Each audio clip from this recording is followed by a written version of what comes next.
Guys, there she is in all her glory. I want to show you guys in detail the parts we installed on my Can-Am X3. Also, we got more videos coming from out here on this trip, so make sure you subscribe to the channel and comment down below what you think of my machine. So let's get into it. All right, so you guys know I got new A-arms from HCR, new ball joints from LMUTV, and recently I did a rack and pinion from Shock Therapy. Now, besides that, I freshened up a lot of stuff on this machine. For example, the shock tower brace comes in a matte black, and I thought it would look better in gloss black, so I powder coated that again. The bumper had a bunch of scratches from me hitting stuff in the desert. Oh my God, yeah. Frankie. What? I got that repowder coated. Same thing with the feather lead and the hook for the winch. Also did the brackets for the LP4s on the sides because they're like a wrinkle finish. But yeah, the main thing here is the new A-arms from HCR. These are the dual sport. HCR makes 3 different versions of the RS X3 A-arms. I have the dual sport. They also have a more affordable version called the Sport line, which is a freaking awesome deal, bang for your buck.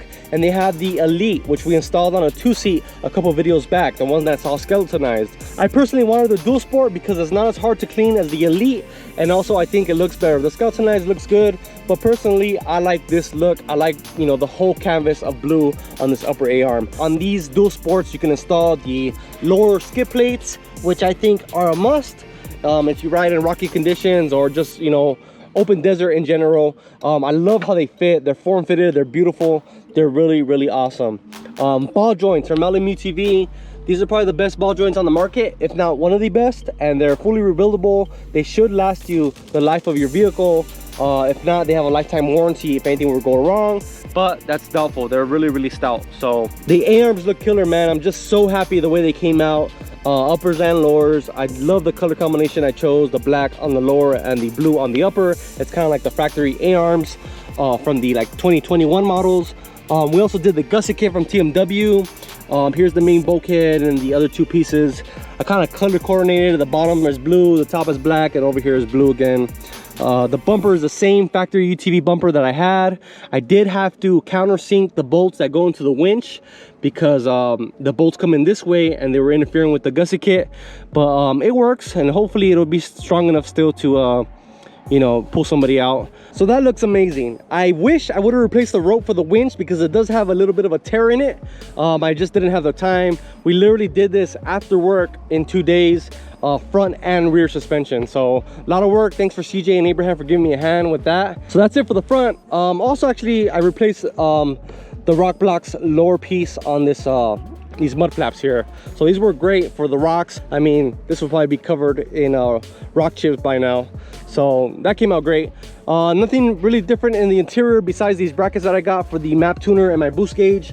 Still haven't wired the boost gauge. The map tuner I did wire up, and works great while I'm riding. So let's go in the back. Nothing really changed in the back besides everything in the suspension department.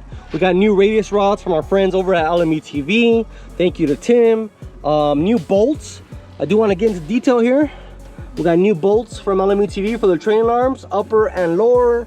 The center one is still the same Shock Therapy TLS kit, which is awesome and amazing. LMUTV also gave me the bolt for the center, but since I have the Shock Therapy TLS kit, I didn't need it there. I actually used that bolt right here where it hooks up to the train arm, and it looks amazing.